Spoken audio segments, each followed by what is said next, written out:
This episode is brought to you by Monkey Nutrition.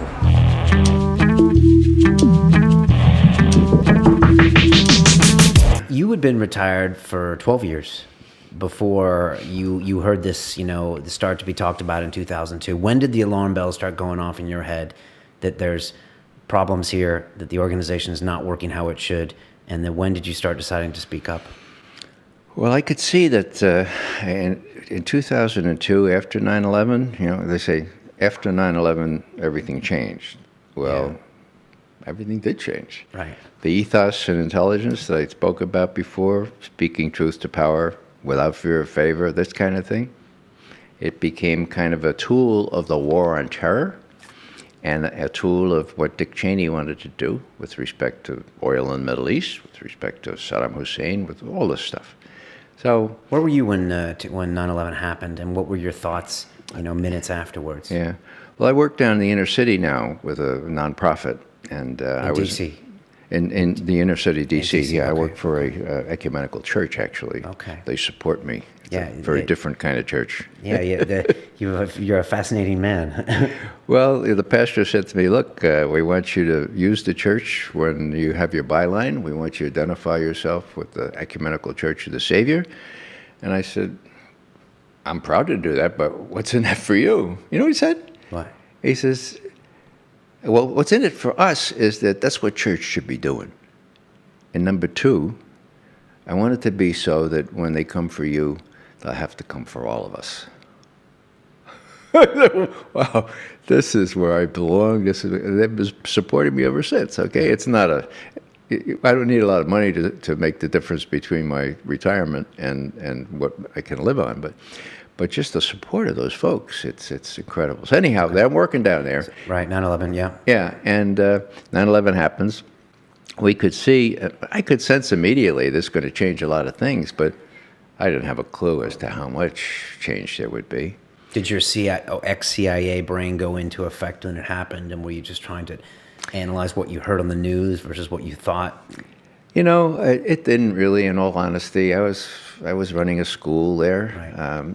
Trying to help people understand how to form nonprofits, how to reach out to people who are impoverished, not by any chance of their own, and how not to help them or minister to them, but how to have real, authentic relationships with them.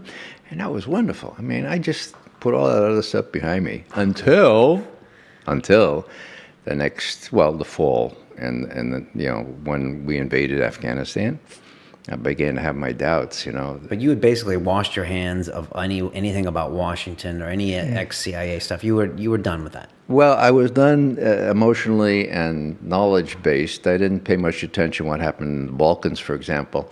But in Washington, you never can separate yourself. You always read the Washington Post, so it's easy to keep up with it. But when I saw the deliberate distortion of intelligence after 9/11, when I saw some of my former colleagues, falling for all this stuff and kind of dancing to Cheney's tune, that's when I started writing. And I was still head of this servant leadership school, or co-director. And so the pastor that I quoted before, he says, "Ray," he says, "sometimes your call changes, and you might be called now not to be running the school, but to write full-time and speak full-time and, interview, because people think you know something because you worked for 27 years for the CIA. That's a cachet, Ray, So I said, that sounds right to me. And so that's what I ended up doing. Now, I remember I was still co-director of the school on February 5th,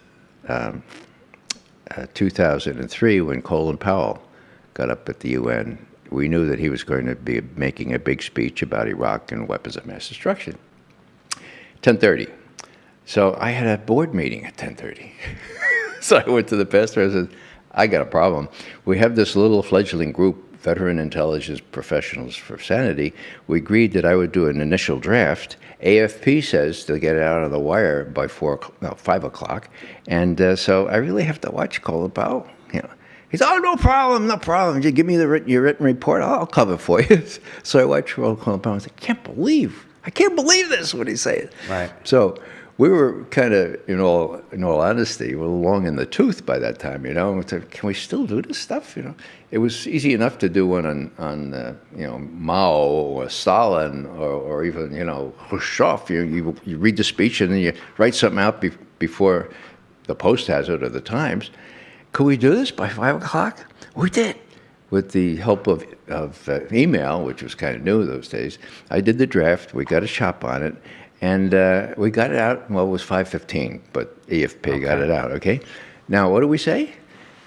We said, Colin Powell gets an A for presentation, a C minus we gave him for content. The important thing you need to know, Mr. President, is that even if, and we have our doubts, even if everything he said is true, this doesn't justify an attack on Iraq.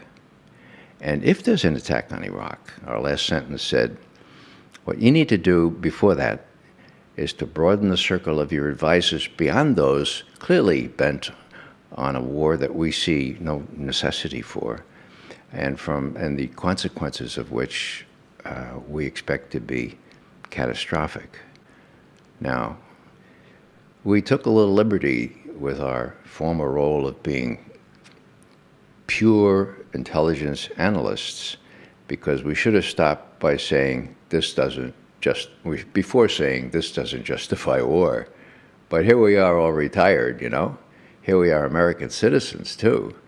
And so we said, well, we'll just do this because we feel so strongly that a lot of this stuff is it's hooey, made up. And even if it were true, this would be crazy, crazy, crazy to start what Nuremberg called a war of aggression. That was serious. I lived through World War II. I was born a week before it started, so I don't remember much about it. But right after it is when I grew up, and I learned about all these things. And what Nuremberg said, how it defined a war of aggression, advisedly so, was it said a war of aggression is the supreme international crime, differing from other war crimes only insofar as it contains the accumulated evil of the whole. Accumulated evil, think kidnapping, think torture, think Guantanamo, think prisons, black prisons, think civilian lives squandered. Think of all these things. That's what happened in World War II, and that's what happened in Iraq. It was a war of aggression. Tony Blair and George Bush were the ones that were responsible, Dick Cheney, of course. And the fact that they've never been held accountable for that is a blot on our civilized world.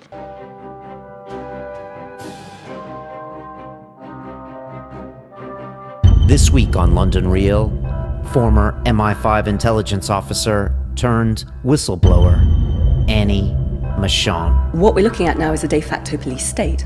All the laws are in place, they're just not being applied to most citizens yet.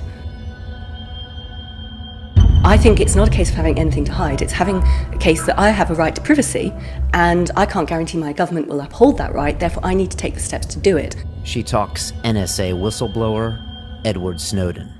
He would die for his country. He wants to try and improve the way his country operates within its own boundaries and protect its citizens. And we seem to forget and think that human rights are a luxury. They're not, they're fundamental, and privacy is one of them. On Sunday, London Real presents Annie Machon, whistleblower. So it's a very British mess, is the short answer.